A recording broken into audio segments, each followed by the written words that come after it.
Hello everyone. Welcome back. I'm Bumi, and today we are watching Earth's Next Balance Patch by the channel TierZoo. Yes, based on the description, I'm guessing that this is all about the Earth's upcoming global warming. No, not upcoming. It's already here, actually. Um, yeah. I'm watching. This was released back in 2018, and I'm watching this in 2021.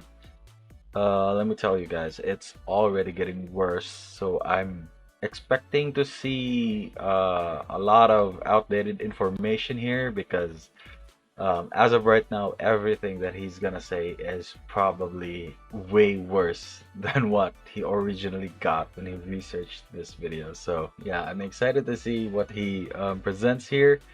Hopefully it will be the same like game style of approach. So yeah, remember, if you like my reactions, don't forget to leave a like, let me know your thoughts on that video down in the comment section below, and consider subscribing. Also, don't forget to leave your suggestions on what I should watch next. Leave them down in the comment section. That being said, let's go ahead and watch the video. This episode is sponsored by Brilliant. There was a lot of debate as to whether or not the rumored balance patch 1.3.7 was actually coming. 1.3.7. But as of the IPCC climate report, we now Yep. not only have confirmation that the update is real, but we now know the precise details concerning which playstyles are getting buffed. Yeah, this and is which ones are heavily getting outdated nerfed. So information. we're gonna go through build by build. So in case you guys don't know, I think the IPCC just released a new report on the climate change.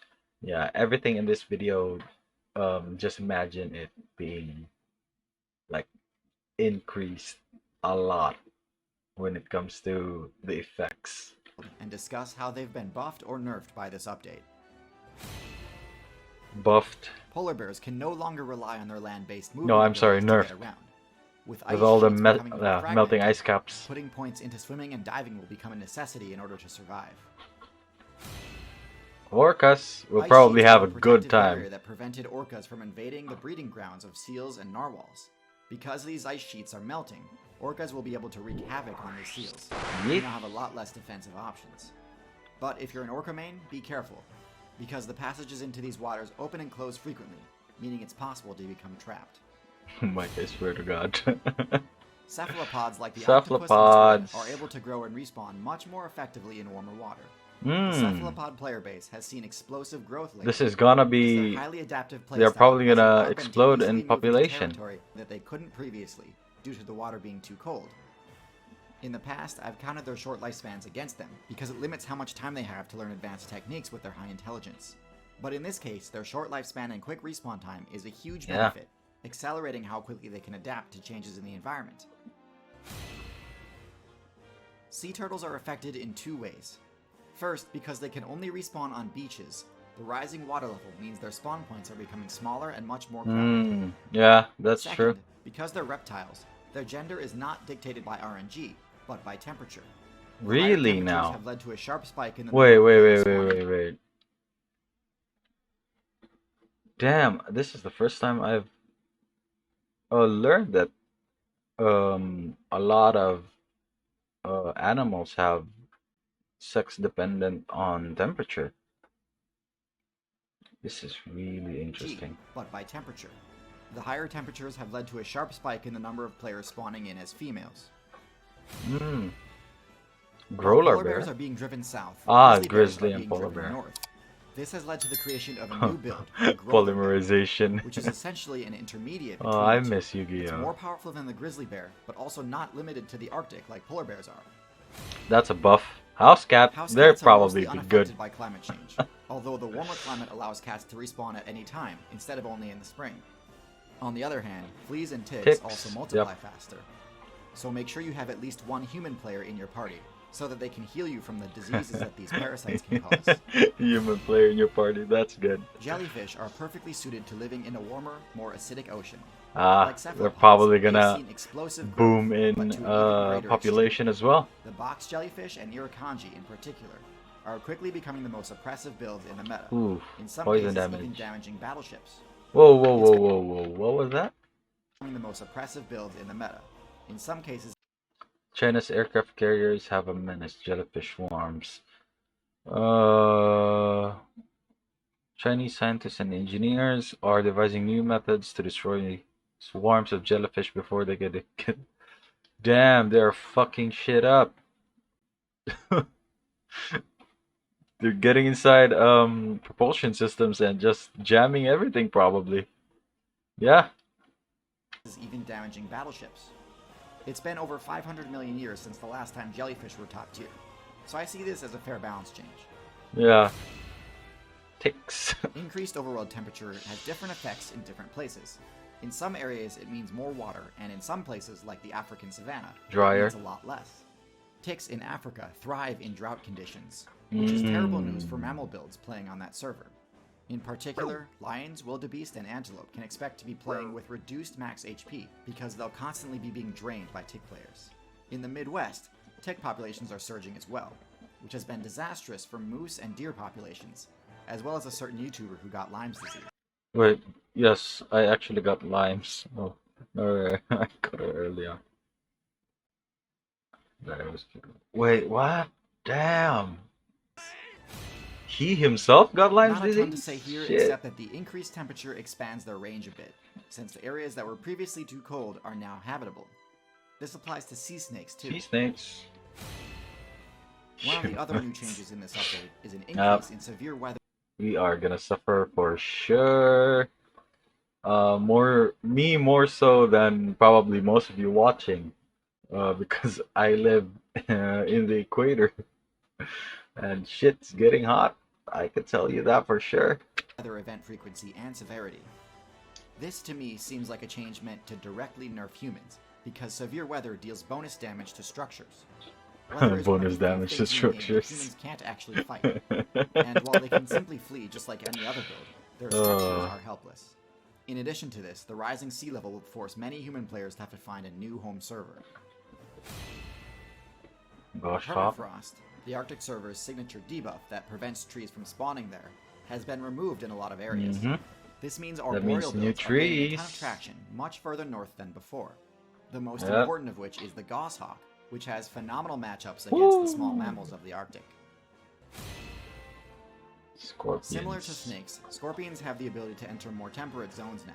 In fact, let's just get this out of the way. This is true for most arthropod builds that play on the Central America servers. So fire ants and killer bees are moving north as well. Yeah. Good luck. For most players, the acidification of the ocean is problematic, but it doesn't actually deal any direct damage to them. However, for bivalves, as well as for just about any build that Bivalves. puts points into a shell, the acidic ocean directly corrodes their armor. Oh yeah, that's damaging them and right. drastically lowering the player's defense level, which is pretty much the only thing they have Oof. going for them. Yeah, that's right. That's the only thing that they have to survive, and now it's gonna get corroded away. That sucks. Tigers live near the coast, which is the region most threatened by climate change, Oh look, along with there we are, right Tigers here. rely on coastal freshwater springs in order to survive, but the rising sea levels are causing some of these springs to mix with salt water.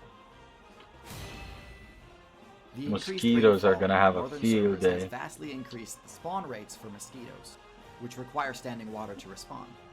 This is a problem for crow players because the West Nile debuff Mosquito Spread deals bonus damage to crows. Ooh, One of this build's main advantages is its ability to move through deep snow without receiving a speed penalty. But with snowfall being So that means they're not actually breaking the snow. That's why there were no footprints. its Yeah, they're not breaking the surface tension of the snow. ability to move through deep snow without receiving a speed Damn, penalty. But that with is cool. snowfall being reduced and winters being shorter, this advantage is becoming less useful, so Wolverine players may want to invest those points somewhere else. The increased Amphibians. rainfall and temperature has accelerated the spread of chytrid fungus, an infection that directly targets amphibians Ooh. and is one of the deadliest plagues in the history of the game. Ultimately, this only accelerates the inevitable, but yeah, amphibian players, you had a good run. I'm surprised you kept Rip. trying to make amphibians work considering how much power creep has occurred since the Devonian. But Rip. it's time to start playing better characters. You'll always be remembered as the first vertebrates to unlock the terrestrial servers. That's all the changes that have been found so far. Honestly, I think this patch is going to be one of the most controversial updates in the history Oh of the man. game. A lot of the parasitic builds got buffed, while many fan favorites got nerfed. I am excited for the buffs to jellyfish and cephalopods, though, since both of those classes are some of my personal favorites. One of the Those things are I'm really good. most surprised about is that while they did receive nerfs to their buildings, the human's intelligence stat didn't get nerfed. So if you're a human main, why not put your learning abilities to good use by solving the puzzles What on a good Brilliant.org? The segue. courses on Brilliant break down complex topics into much more understandable concepts, helping you to think and learn like a scientist. So if you want to learn anything from quantum physics to game theory, head on over to brilliant.org/TierZoo to Yes, guys. If you want to sign up to Brilliant, please use TierZoo's code, brilliant.org/TierZoo. Man, this was a really good episode. No, not episode, video. Um, yeah, this is pretty much what we got coming here. This was around roughly 3 years ago. So yeah, we can definitely feel the effects now, that's for sure. And from what I'm reading, any um, it's not gonna get any better, to be honest. We are down for another ice age from what it's looking like. Hopefully, I'll be dead before that happens. I apologize to my lineage if it ever continues. Good luck. Good luck to everyone from the future. I just want to say that we're terribly sorry for what we did to the planet. But yeah, this was a really good one.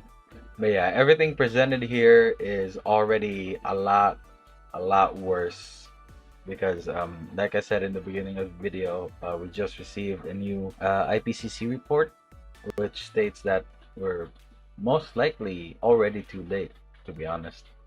So yeah, humans are not slightly nerfed anymore, at least for now. But yeah, that's gonna be it for me today, guys. Link to my Twitter is down in the description below. Go ahead and check it out if you want to. And if you're new here and enjoy the video, I really do appreciate a like. Let me know your thoughts on the video down in the comment section below and consider subscribing. Also, please keep those suggestions coming. I've been liking all the suggestions so far. And yeah, thank you so much for watching, and I'll see you all next time. Bye!